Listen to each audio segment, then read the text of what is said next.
I'm Ron Robinson with the news. First, the lead stories. Barbados Prime Minister Mia Mottley on Tuesday proposed that new fossil fuel producers like Guyana set aside at least 15% of their revenues into a regional fund for renewable energy. The Alliance for Change and the government disagree on whether Guyana has the capacity to sell its share of crude. A woman's husband and another man have been charged with her murder. Regionally, in Barbados, with the projected mid-February start of this year's sugar crop now off the table, industry stakeholders are pushing for as early a harvest as possible. Those plus international news from the BBC in just a moment. Don't let the fear of contracting the coronavirus disease deter you from seeking the medical care you need. At Eureka Labs, we ensure the safety of our clients and staff with our rigid sanitization routine. This involves the use of ultraviolet lights to effectively rid the air and all surfaces of viruses and bacteria that may be present throughout the lab daily. The light works to rapidly inactivate microorganisms through a physical process that is invisible to human eye. So the next time you need a checkup, don't hesitate to give us a call on 225-7574 to schedule your appointment. And now the news in detail. Barbados' Prime Minister Mia Mottley on Tuesday proposed that new fossil fuel producers like Guyana set aside at least 15% of their revenues into a regional fund for renewable energy. She tabled a proposal in an address to the opening of the International Energy Conference Guyana being held at the Marriott Hotel. We believe that we should propose an accord among the new energy exporters to invest more than 10%, but at least 10% of net revenues in renewable energy. We do not have the capacity to easily finance our development in the transition. And we've not been given the assurances, not even in adaptation funding, that we can get it. You're asking us to make a journey, having already recognized the fact that countries were left at the point of independence without a development compact. The Barbadian leader, who was designated by the United Nations as the 2021 Champion of the Earth for her policy leadership in climate change, says such a fund is necessary. She says this is because the international community is yet to match words with cash to help transition from fossils to renewables. She also proposes other opportunities to raise funds. In addition, we should commit to investing in a new international exchange of renewable energy investments. Projects listed there must meet minimum environmental, social, governance standards, local content, and local ownership conditions. A single place for dedicated investors and common minimum standards will ignite investment and growth and provide for our entrepreneurs literally opportunity and diversity, and drawing new investors and entrepreneurs that hitherto would not have been there. President Irfan Ali later told reporters that Prime Minister Mottley's proposal has to be carefully studied. We have just heard about the ideas, so all of this, the ideas she spoke about is in development state. So these things still has to be assessed and so on. But we can't determine what is workable and what is not. They're just fresh ideas that came out today. President Irfan Ali. The opposition Alliance for Change, AFC, and the Guyana government are at odds over whether the government should sell its share of the oil directly or hire a marketer. AFC General Secretary David Patterson says that Guyana is not ready to sell its share of oil. What we do feel is that the government would like to sell the crude to specific individuals, bypassing international competitive pricing, which is, is floated internationally and updated every single day. Even by the minute, they would like to do that, and they would like to sell our crude to specific nations and specific individuals at whatever price the government agrees. So therefore, we have a grave concern in what they are doing and how they're doing it. While the Guyana government has been saying that it will save at least $25,000 per lift of 1 million barrels, Mr. Patterson says that will cost the government even more in the long term. He says Guyana may not get the best price and there is a likelihood of corruption. But Minister of Natural Resources Vikram Bharat told reporters that the Guyana government had previously sold its own oil. He says Guyana has the capacity to do so. So, yes, I think so. I think that we have the capability now. It's only 2 FPSOs. Maybe when we grow to the extent of a million barrel per day, then we may have to look at different mechanism or different method of selling or marketing the crude. We're building the petroleum department. We have a lot of technical people working with us. And that's why we've been able to lock in some good prices in 2021. If you notice, we've had some really good prices for crude in 2021. We've also managed to reduce the demurrage cost significantly because of the technical capability that we're building at the ministry. Minister of Natural Resources Vikram Bharat. The Chief Executive Officer of ExxonMobil, Darren Woods, says that his company and Guyana are working on initiatives to reduce carbon emissions. Addressing a closed-door session of the International Energy Conference that opened yesterday at the Marriott Hotel, he said the technology is being provided to Guyana. We're also exploring additional lower emission solutions for Guyana, such as carbon capture and storage, which is aligned with the government's sustainable objectives. ExxonMobil is a world leader in carbon capture and storage and has cumulatively captured more human-made CO2 than any other company. This technology is at the heart of our low-carbon solutions business that we launched last year. This new business leverages our capabilities, technical strengths, and market experience. It's working to commercialize carbon capture and storage, hydrogen and biofuels, all key to reducing emissions in the economy's hard to decarbonize sectors. ExxonMobil's Chief Executive Officer, Darren Woods. 2 men who allegedly killed a woman and hoped to make it look like suicide were yesterday charged with murder. One of those charged is the woman's common-law husband.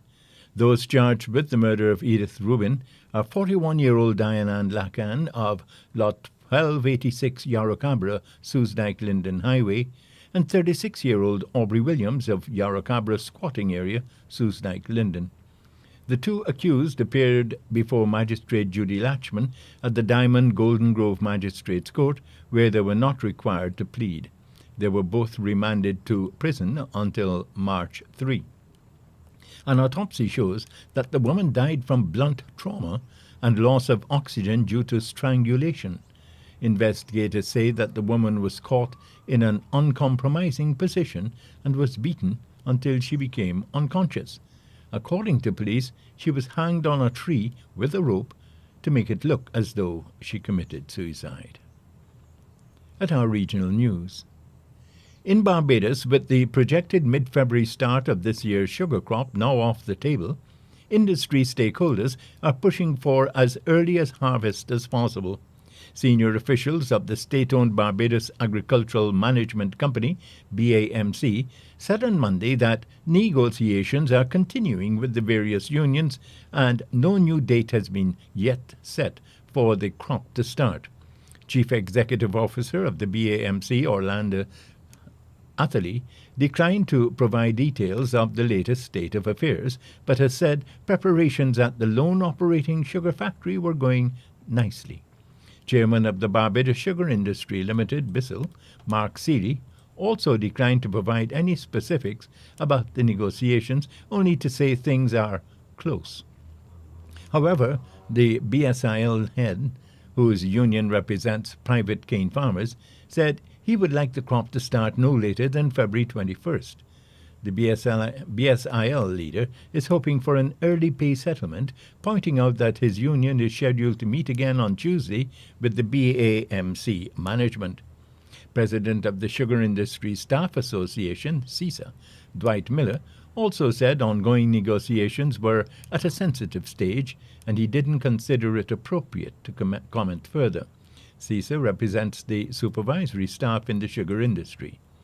Deputy General Secretary of the Barbados Workers Union, BWU, Dwayne Paul, whose organization represents the field workers, could not be reached for comment. Over the weekend, police officers in various areas in Trinidad carried out police operations which led to the arrest of 40 people for multiple criminal offences. Guns, ammunition and drugs were seized. The Trinidad and Tobago Police Service says among those detained, 4 suspects were arrested in connection with reports of homicide. On Friday, police arrested a 26-year-old labourer and seized a 9mm pistol and a quantity of ammunition when officers executed a search warrant at the home of the suspect. 8 persons were also arrested for larceny offences, while 1 man was arrested for being in possession of cocaine. Meanwhile, in the Northern North Central Division, 2 persons were arrested and quantities of cocaine were seized in separate incidents, while 4 other suspects were detained for larceny and other offences. Antigua and Barbuda's Minister of Justice and Legal Affairs, Stedroy Benjamin, has hit back at claims by the Police Welfare Association, PWA, that officers have no medical insurance to protect them in the course of their duty. Last Friday, the PWA lodged a scathing rebuke of the police hierarchy and the government for their apparent lack of attention to the needs of the police force, which also included a lack of risk allowance and uniforms and unsanitary working conditions. But Benjamin, while making his presentation on Monday morning during the budget speech debate, blasted the body for what he called irresponsible and downright inaccurate claims, especially where the matter of medical insurance was concerned, saying it has been in place for several years. This, he said, is corroborated by State Insurance's Life and Medical Division Executive Manager Janice Hodge in a letter dated February 11, 2022, which he read to Parliament yesterday. He called on the body to cease and desist from making such allegations, pointing to the recent handing over of new motorcycles and the upgrading of police stations as evidence that the ministry is taking an interest in officers' needs. Observer approached PWA Chair Corporal Marlon Harris for a comment, but she explained that the matter will have to be put before her other executive members before an official response is made in the next few days. British Virgin Islands Premier Andrew Fahey has acknowledged that the government is currently monitoring a developing situation where rumours are circulating that the territory will return to the European Union's grey list of tax havens. The grey list is used for jurisdictions that have not yet complied with all international tax standards but have committed to doing so, usually in a specified time period.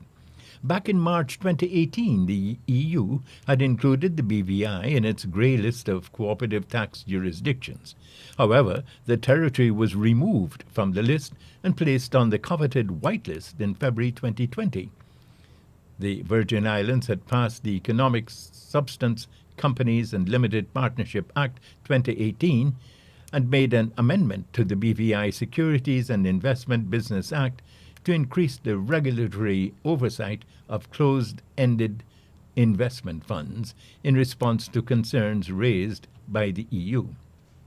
However, an independent online newspaper located in Brussels, Belgium, called EU Observer reported that BVI, along with fellow British Overseas Territory of Bermuda, Israel and Russia, are expected to be added to the grey list based on a draft version of the list.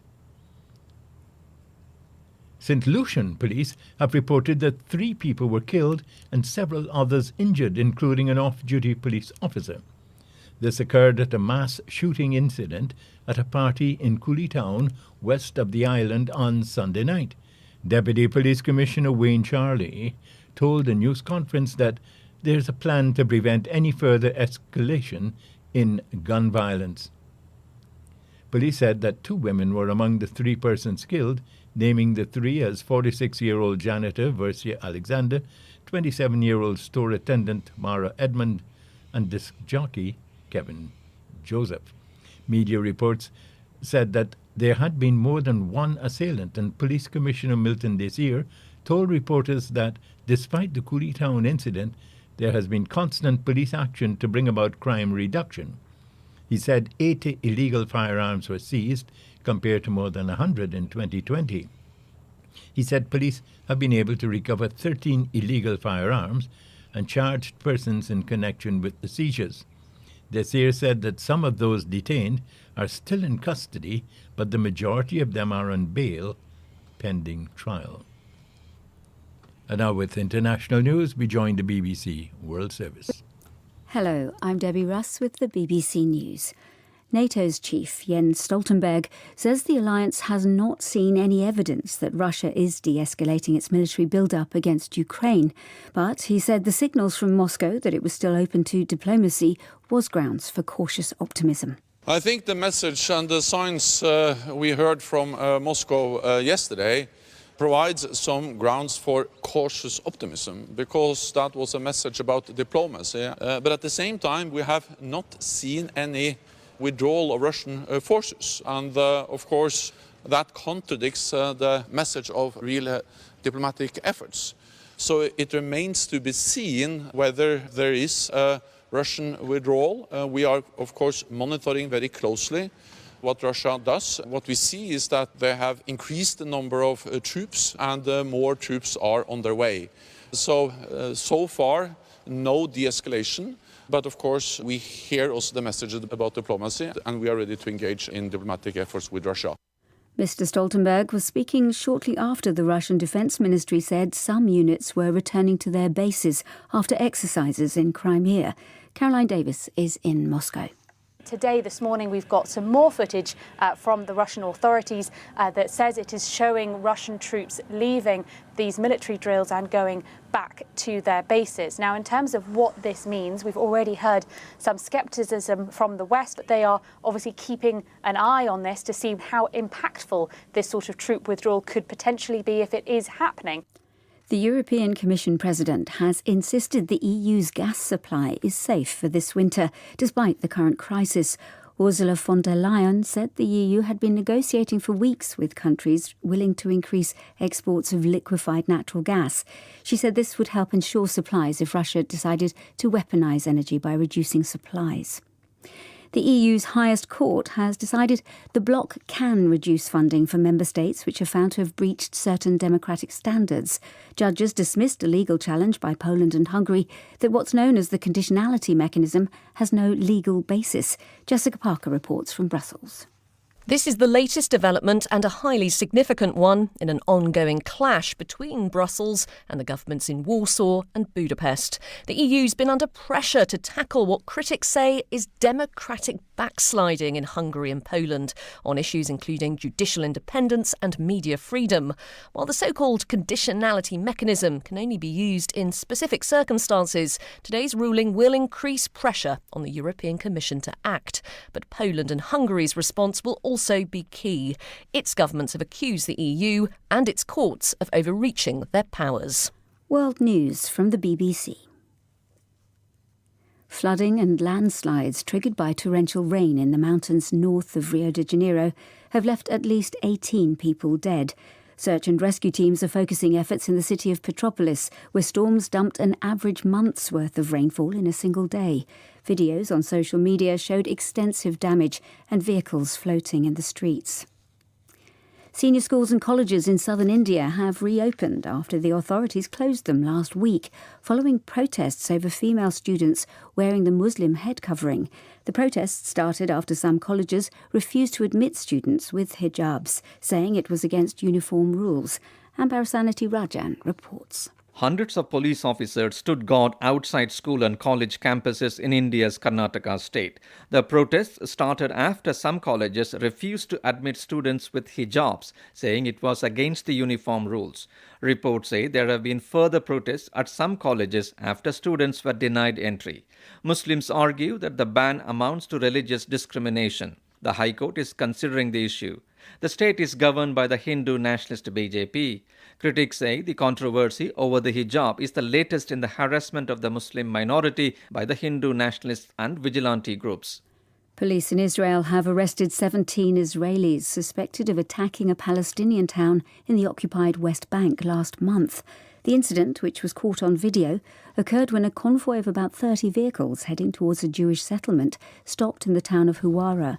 Police say some people in the convoy attacked Palestinians and damaged property with stones and clubs. Hong Kong media say the Chinese President Xi Jinping has urged the territory's leaders to take all necessary measures to control a surging outbreak of coronavirus. Mr. Xi's rare intervention may signal tighter controls in the autonomous territory. Hong Kong pursues a zero-COVID policy.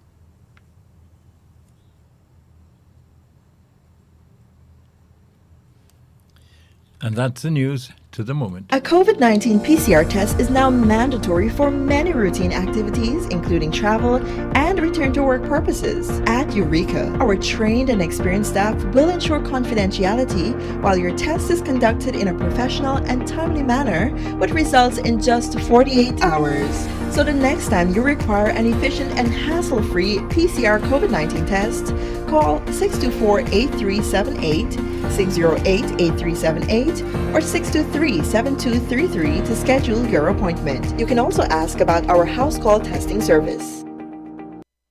And now to end the news, a look at the lead stories once again. Barbados Prime Minister Mia Mottley on Tuesday proposed that new fossil fuel producers like Guyana set aside at least 15% of their revenues into a regional fund for renewable energy. The Alliance for Change and the government disagree on whether Guyana has the capacity to sell its share of crude. A woman's husband and another man have been charged with her murder. Regionally in Barbados, with the projected mid-February start of this year's sugar crop now off the table, industry stakeholders are pushing for as early a harvest as possible. The news came to you with the compliments of Eureka Medical Laboratories.